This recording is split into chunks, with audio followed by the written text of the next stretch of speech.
Hello, everyone. This is Betsy Wurzel, your host of Chatting with Betsy on Passionate World Talk Radio, which is a subsidiary of Global Media Network LLC. Our mantra at Passionate World Talk Radio is to educate, enlighten, and entertain. The views of the guest may not represent those of the host of the station. Folks, I have with me today such a lovely person, exceptional guest. Love talking to my friend, Sherri Rosen, who is multi-talented, great energy, caring, compassionate person. Sherri Rosen has Sherri Rosen Publicity, LLC. She is the founder, has had it over 20 years.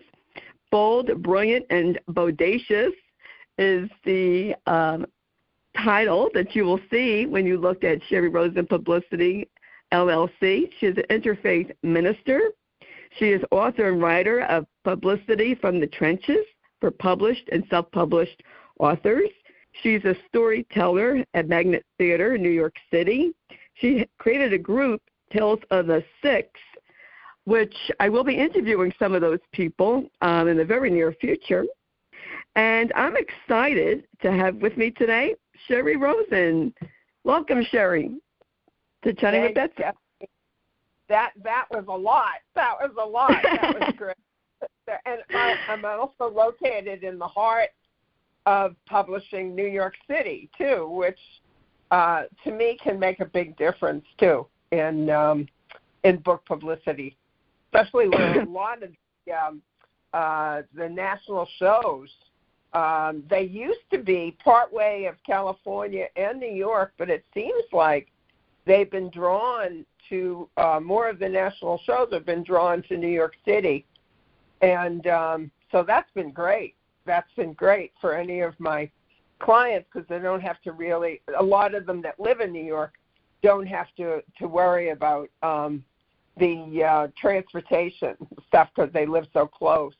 But, you know, when I get clients in California, that's a whole different story, too.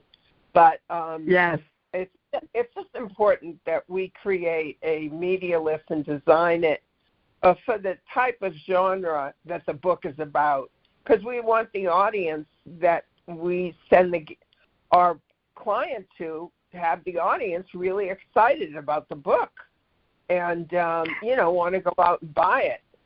So, because I know that some of these publicists offer package deals, which are very inexpensive. But if you look closely, you have to be careful because these package deals, there are maybe shows that have nothing to do with the client's book. And, a lot of especially new authors get impressed. Oh, they're going to book me on blah, blah shows for how much money.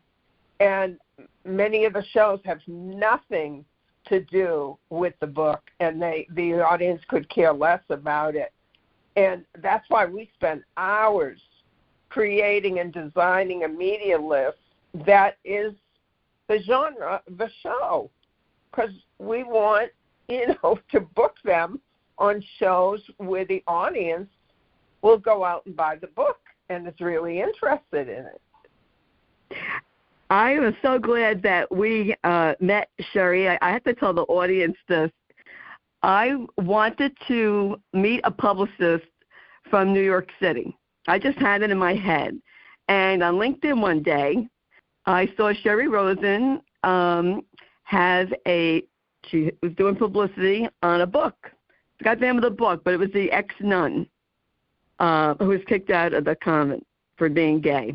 Can't think of the name of the book right now.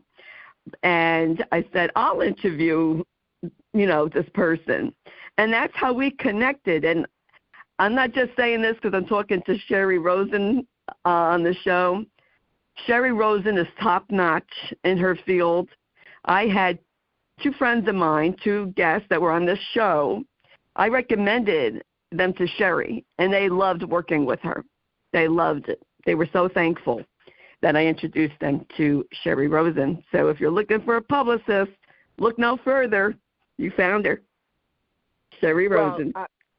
And also I must tell your audience, too, with Betsy, she also knows, there's an inner knowing that you knew something good was going to happen by connecting me with these two particular authors, and the books were, one was about caregiving and the other one was about Alzheimer's. And again, my philosophy is working with authors who make this world a better place, and it was just really divine working with these two women because they were so committed in what they were doing, and it was so wonderful for me and we just got along so beautifully too.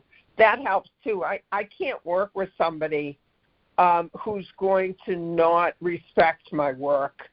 It's funny, in the days of getting a hit of working with a famous person, I don't want to mention any names, but I did work with this famous person, and this person sabotaged everything that I was doing on his behalf. And finally, after the 2 weeks of working with him, I said to him, you know what, it's best we don't work any further because you're sabotaging everything that I'm doing on your behalf. You know what his response was? What was Nobody quits unless I tell them that they're going. And I almost started laughing. I mean, ultimately I did leave, but that was his attitude, and it was kind of shocking, but it was not going anywhere. And it was really sad to see that I was really trying to get him in the right direction, and he just was sabotaging me the whole way, that I knew it was a disaster. Because my feeling is, if you're going to hire me and pay me good money, I want to see you get some good stuff. You know, that's the whole point. That's the whole point. It's not about one ego fighting another. It's about, hey, this is a joint effort, and we want to get your book out there in the right place. And then there's the magic that can happen, too, is that you never know when you hit something, maybe pitch a national show or there's a headline that's going on that's related to the book that's happening that could also cause, some kind of magic to happen. Because when I came into the field, it was totally what I call magic, how I got into this field. And I don't know if you want me to share the story, but go ahead. This to me is, you can't make this stuff up. In the days when people used to bring newspapers home, they had them everywhere in the street. It was the thing to also get jobs. And right. I put a job, and I have a story about this too in storytelling that I tell, but this is not the story, but this is what happened. So I was in theater for many years, not making much money, and I had also just gotten a divorce, and I needed a full-time job. So I put an ad in the New York Times Situations Wanted, looking for administrative assistant position. And I get a call, and she's a self-published author. And I said, why did you call me for an administrative assistant? She said, I don't know, I have a feeling that you will be very resourceful. Anyway, to make a long story short, I didn't know this until she hired me. This book was already 12 years old, okay? That's hard enough as it is. And within 6 months, the book went on to the New York Times bestseller list, and it stayed there for 63 weeks. Wow. So that's why I say I believe in hard work and magic, because it actually happened to me and to this client, and it was pretty amazing. And it was in the days, too. This was a sex book, how to satisfy a woman every time and have her beg for more. And this was the 90s, and sex books were like crazy in the early 90s. People were just craving sex books everywhere. And so this happened to be one of them. But when she told me it was 12 years old, I was desperate. I just took the job, and I just proceeded ahead and worked a lot intuitively because I had no idea what I was. Apparently, I knew what I was doing, but I didn't think I knew what I was doing because it was so new to me. But it whatever it was hard work and magic. It really was. Yeah, it was a phenomenon. That's for sure. Yeah. So and Sherri, you gave so much of yourself. I recommended you to another guest, and she met with you. She couldn't afford right now to hire you, but you gave her advice. That was so kind of you, and that helped her. What did I do? You gave her advice. Oh, okay. Yeah, I mean, why you not? gave her some advice, and she said it really helped her a lot. So, you didn't have to do that. No. There's, some people would say, okay, you can't afford me, goodbye. But you helped her, even though. Yeah. That's so not thank my you. style. Thank you. And it's not my style to do that. And the other day I did have a potential client, and I loved her book. And then she told me the price of it. It's self-published. She told me the price of it. It was so high. I said to her, look, you're willing to pay me good money. I can't go ahead with you unless you get buy the book back from your people that published it and lower the price, because the book was listed around paperback, $35. Wow. And I said, you're going to do all of this work, and the paperback is $35. This is crazy. So the first thing that you need to do is, either get a lawyer to find out what your rights are in the agreement, and then see if you can buy your book back so that you can lower the price, and all of that comes directly to you, So she was very grateful, because it's common sense to me. Why would I want to take somebody's money when I want to do the best for you, and the book is so high, and she told me one of the reasons it was so high, and I didn't know this in the beginning, it's a coffee table book with loads of pictures. And I said, look, you just take out a lot of the pictures and you'll be able to lower, the price. I know it looks very beautiful with all these pictures, but it didn't even say it in the information about it, that it was a coffee table book too. So, I might have talked myself out of some business, but I've got to be honest with people, and I don't want to just take their money and see that there's a problem in the beginning. That to me is unfair. It's unfair because I want to end up that the people feel as though I did the best job I could on their behalf. You see what I mean? Oh, yes, I understand. And we just hit it off. We have so much in common. And I just love talking to you whenever I do talk to you, because I love your energy. And when you send me a client, I know that your client is on the ball. I know that I'm going to have a good interview. And because of the quality of the clients that you do have.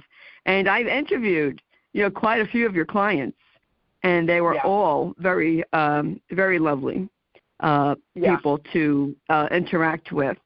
And I appreciated it so much. Do you remember, my mind just went blank. Oh, Stella Terhart. Do you remember her? Yeah. Do you know that? Yes, she contacted me last year, the end of last year, and wanted me to write a letter for her book to be in the Holocaust education curriculum. Yeah. So she says, "Do you remember me?" And I said, "Yes, of course I do." And do you remember Margaret Harrell? Yes. Yeah, absolutely. Absolutely. Yes. Yeah. I'm going to interview her again, actually, a couple of weeks. Someone from Austria heard the podcast. This is so phenomenal. Heard the podcast, loved what Margaret had to say, big Hunter S. Thompson fan, and they're going to have a big Gonzo Fest. Oh, that's great. That's great. Excuse me. Because of hearing Margaret. So you never know, folks, who's listening and where they're listening. But I just had to share that because, with the internet, we're just so connected and we don't even realize it. One connection leads to another connection. I want to tell you something funny. My granddaughter was in from a couple of weeks ago, San Diego, and she hasn't seen me perform, so she finally was able to see me perform at the Magnet.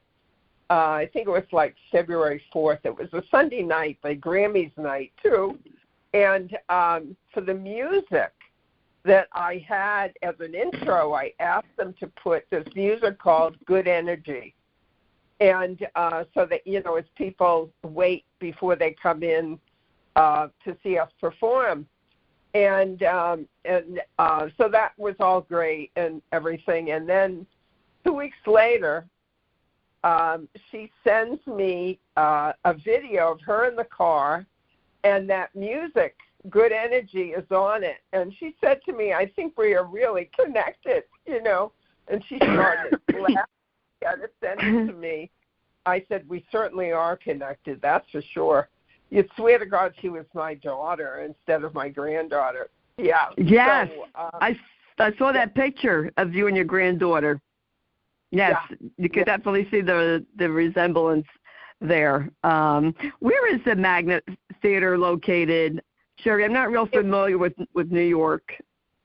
And the Magnet, actually, I'll tell you exactly. I don't want to give. It's on. The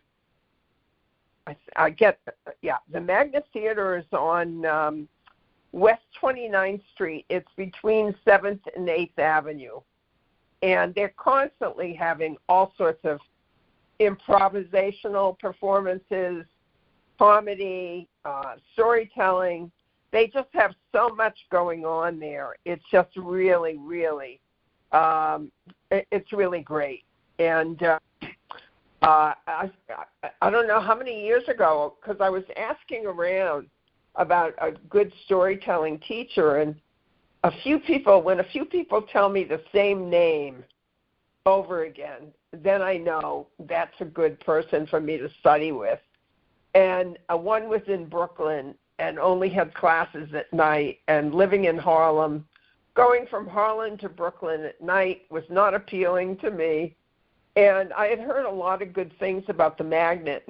And also, they have a class show after you finish your studying for 6 weeks. Then they have a class show which you can perform on the stage. And so I guess our work has been getting known little by little, so the artistic director has been finding places for us to be booked maybe every other month, and I'm trying to see if we can start to get booked maybe from the spring on, maybe one night a week, and one night a week, one night a month.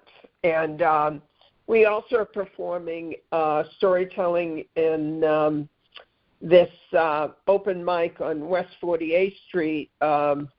I think it's next Friday. It runs from 6 until 9 o'clock. And it's called Stark Reality, and it's run by this Viviana Duncan. And it's a wonderful, supportive place for you to try out any kind of material. There's no, you could have stories, you could have comedy, you could have music, singing, all sorts of stuff, and these places are also wonderful for people to try out their material, to see how it goes, because there's nothing better than performing in front of a live audience.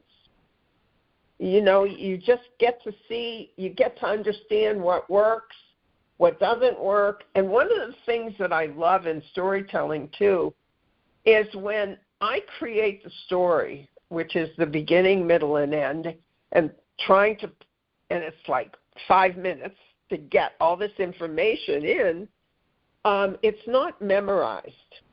So that each time I tell the story, something different may occur. And I like that. I like where I don't have to memorize, and it would not seem as natural and real if I memorized it. You would probably know the difference if you saw me telling a story, and then you saw me again with a story that I memorized. There's just a difference. There's an openness there for unexpected things to happen. And I remember the last storytelling I did, the first story I remembered right away. And then when it came time to do the second story, my mind was blank. And I remember my teacher, Adam Wade, saying, if you forget your story, do not panic. Nobody knows in the audience. They just feel as though you're preparing. Just stand there, take a few deep breaths, but again, don't panic, and the story will come back to you. And that's exactly what happened. I just took a few deep breaths, didn't panic, had faith, and sure enough, the story came back. And the audience didn't know anything. So it's through these things that happen unexpectedly that sometimes I can learn even more. All of a sudden forgetting the story. Oh, my God, but learning that process that Adam had suggested, just breathe. The audience doesn't know what's happening. You're the only one that knows. You're in control. So just breathe, and the story will come back. Because the audience just figure you're taking time to prepare, So I enjoy your stories. One performance member didn't show up at the last minute. So you got to be prepared for that, too. It's like here we had all this set time, and then we had to come up with extra stories because one person didn't show up.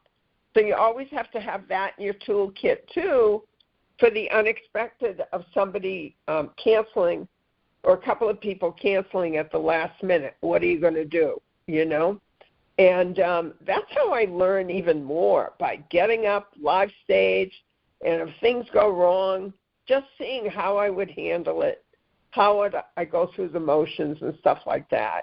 And I feel you can learn a lot from things that don't go well. True. That's true. I love your stories. You do have a channel on YouTube, don't you, Sherri? Where you're telling stories. For some reason, I don't know why. Let me just see. It's on my end. The sound. Hold on. I think. Go ahead. My speaker shut off. It was on my end. I'm sorry. What was the question, Betsy? Do you have a YouTube channel with your telling the stories? Because I thought I saw it a long while back. Yeah, it's under Sherri Rosen Storytelling. Yes. I want to recommend, I'm going to put in a blog for people to go on, because Sherri tells such great stories, and I just love hearing you tell your stories, because this is what I love, Sherri. I love that you're authentic. I love that you are just doing it in the moment, and you're not robotic. There's so many people who tell stories is robotic, just like you feel like you could, push their button every time, and that will come the same thing. You are so high energy, and your stories are so touching, so heart-touching. The one where you talked about when you were called the dirty Jew when you were a child. The one where you talked about when your dad was in intensive care. I think the last one I heard was a guy was singing on the street.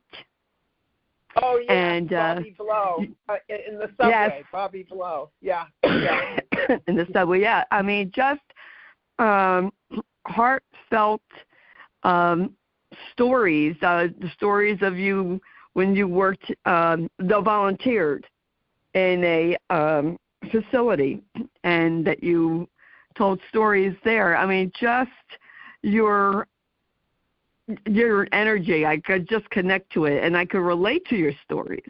And I think a lot of people can relate to your stories, and you're just so gifted. I just feel that you are very gifted. You have a lot of wisdom that you are sharing through your stories, and I highly recommend the audience to go on and listen to Sherri Rosen tell her stories, because they're just phenomenal. And that's my opinion. Really.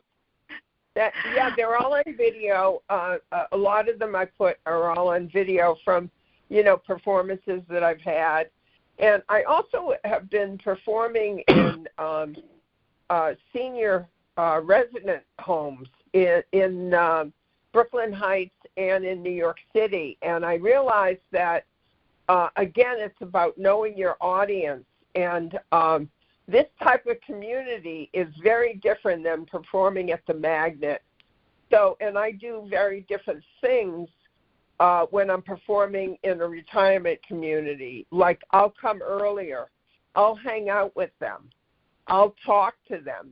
That we'll get to know each other's names, and kind of hang out in a very informal conversation with them. And then I go into explaining to them what storytelling is, why I went into it, and how they could do it with a friend. And it's very different experience, again, than performing in a regular theater place like the Magnet. The Magnet, kind of, the audience already knows ahead of time about storytelling or improv or stuff like that. But these other communities are not part of that. So that's how I learned that, by performing in them. And I went, wait a minute, I need to change some stuff because this will work better. And sure enough, it did. As a matter of fact, it worked so much better that when I did it and tried the new way, one of the women raised her hand and she said, I wasn't even going to come to this. I said to myself, who's interested in storytelling? Well, I am so glad I came. And then she proceeds to share a story that she had never shared before to anybody. As a result, the artistic director was there, and he gave me he wrote up a testimonial for me that was just really beautiful, really beautiful. I couldn't have asked for a better testimonial. So that's, again, the skill of knowing your audience, what you think, what I think will work and what won't work, and what I need to do ahead of time, with certain audiences, and as opposed to just, performing in a regular theater. And then there's also performing in a bar. There you're competing, with the booze. So So with my stories, they're so really touching. Once in a while I'll have an outrageous story. So that if I was going to perform there at one of these bars, then I would choose one of those stories that could compete with everybody drinking. Because my stories, are so heartfelt and sincere. People who are drinking, wanting to have a good time, it doesn't fly. It just doesn't fly. But the only way I knew this is by doing it. and right. really realizing it. And that's another skill that's important in storytelling, is knowing your audience and have a sense of this will work. So I have a couple of outrageous stories that if I was to put myself in a situation where there was a bar, that these stories probably would work very, very well. Yeah. And I think, it's only through experience that that I know these things, and then with book publicity, being in the business as long as I've been in, it's like, to me, the testimonials that I get from the authors are like way better than anything that I could say about myself, because who better could talk about you than the people who you've worked with, Exactly. And there's some really powerful testimonials. I believe in testimonials because my feeling is if you've worked with me and you're going to give me a testimonial, people are going to know it's real when I put it up there. And the testimonials have been really dynamite. They really, that the people that are writing these testimonials are not BSing. They're not just saying it. And so it's been really, I find testimonials on anybody's site are very powerful. Very, very powerful. Yeah. Yes, that is for sure. And I know that I read those testimonials. I've been on your website several times, and I know that Mary Crescenzo, who was a guest here, and Jessica L. Cannon, who was a guest on my show, raved about you. They were so thankful that I introduced them to you, and it helped them. And, Sherri, like you and I are a lot alike this way. When we help other people and support other people, we get happy from that. It's like a natural high that we get from that. And it's just wonderful to, be a part of a community where we're supporting each other and just, linking each other. I love working with like-minded people. I like connecting like-minded people together. And I'm excited to interview your friends that are part of your, in the group of Tales of the Six. I'm looking forward to hearing their stories. Yeah. And also with the group, too, it's wiser. We started out with 6, but it's probably wise to have 9 because you never know when somebody does get sick at the last minute, they can't show up, or people have made dates, for the times we're booked. So these unexpected things happen, and that's why it's always better. We won't change the name because sometimes Tales from the Six, there may be 3 of us or 4 of us show up, but we can work with that, because that's life, Even though we started out with 6 storytellers, sometimes they don't show up, or sometimes they're sick, or they have another gig or stuff like that. But I felt it was important for us to have a name, and then people would be drawn to the name and then see, who's performing in the group and get to know us.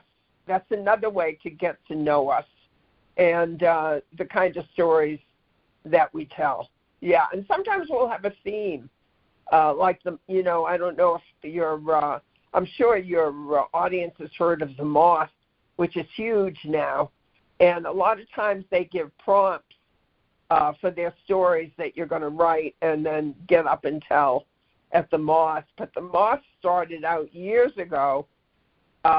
Anyone that would go years ago would always get a chance to get up and tell their story. Not anymore. How they do it is you put your name in the hat. There could be 50 other names in the hat. So you have to have pure luck to have your name called. And they used to be in a beautiful space downtown in Soho, gorgeous old cafe with books and everything. It was beautiful, all wood. And something happened. It's no longer there, and now they have it in Brooklyn. So the people in Brooklyn are probably really happy about that, but the people in Manhattan, it's pretty difficult, because it's at night, and it doesn't get over till 9, 10 o'clock at night. So it's much more challenging. That's why I decided to create my own group so that I could find bookings and performances that we could actually do our work in rather than wait each month for the Moss to do something.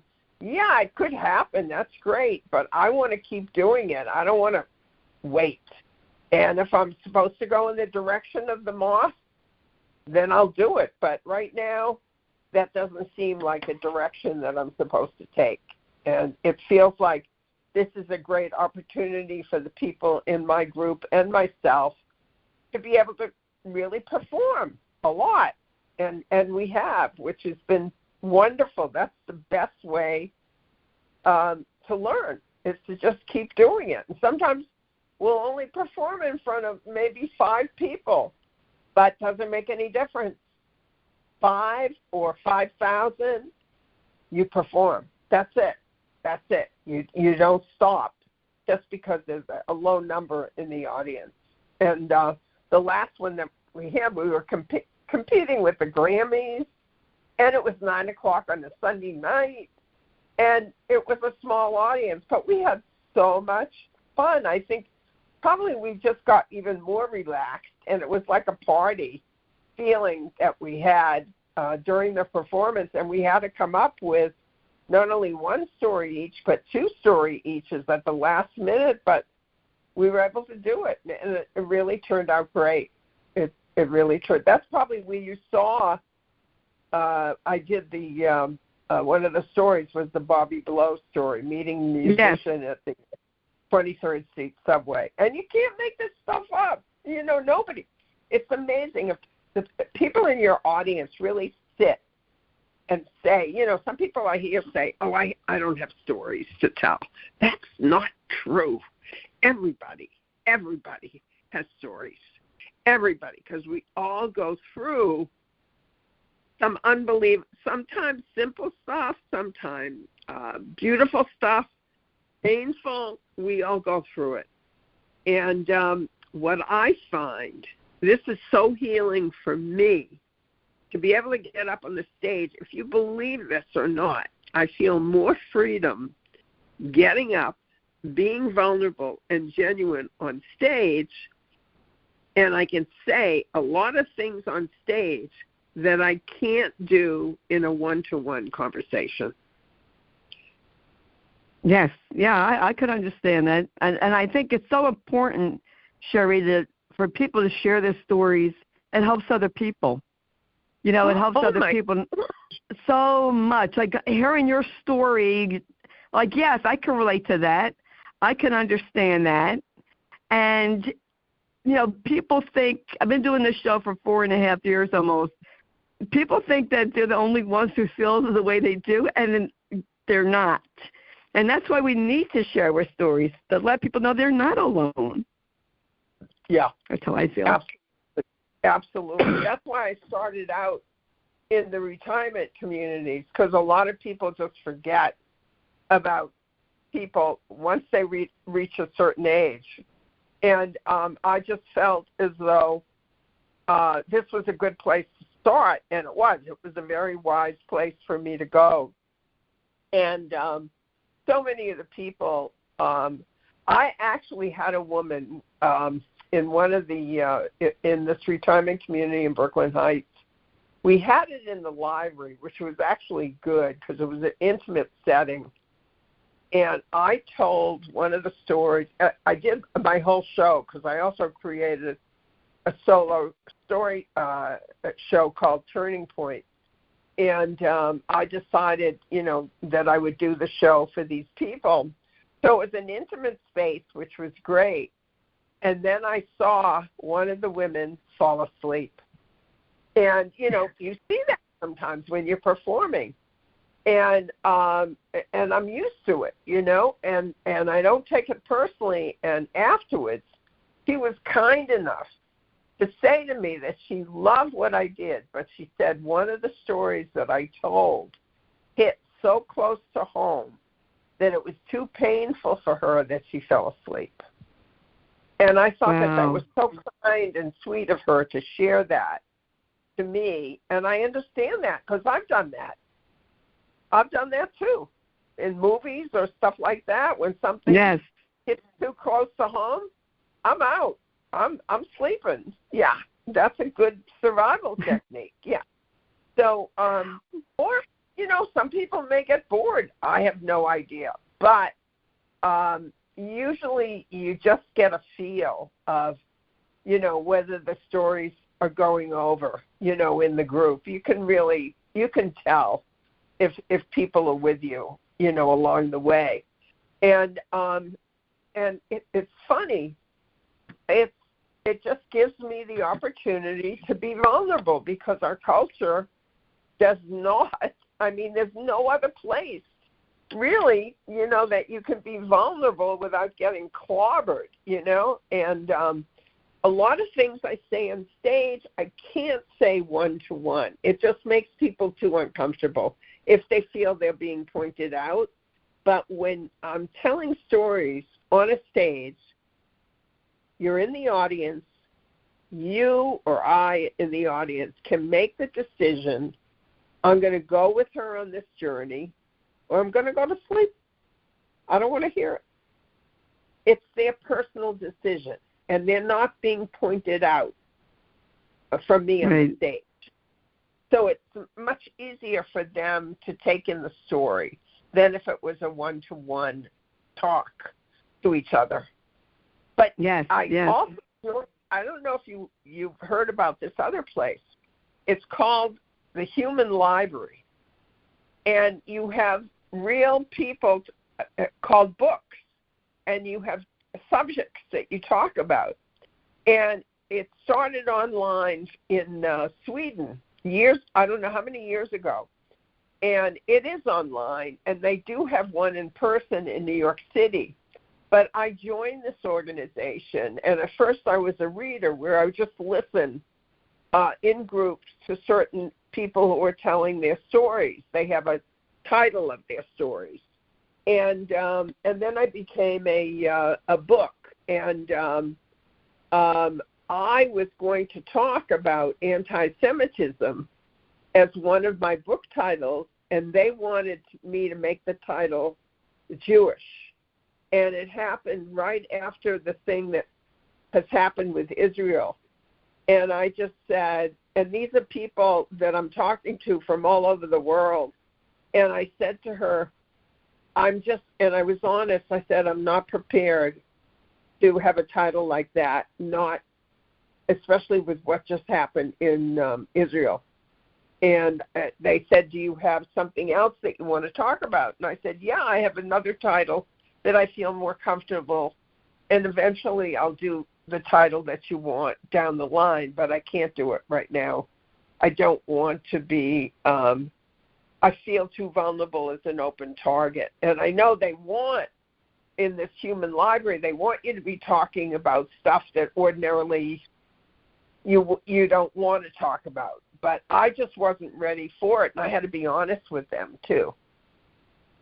Yeah, that's you have to be honest and upfront. Sherri, I could talk to you all day. I can't, but our time is up. Where can people purchase your book? And I really would like to have you back again to talk about your book. Where can people purchase? Yeah, and on Amazon, it's Publicity from the Trenches, and or you can type in my name under book, Sherri Rosen.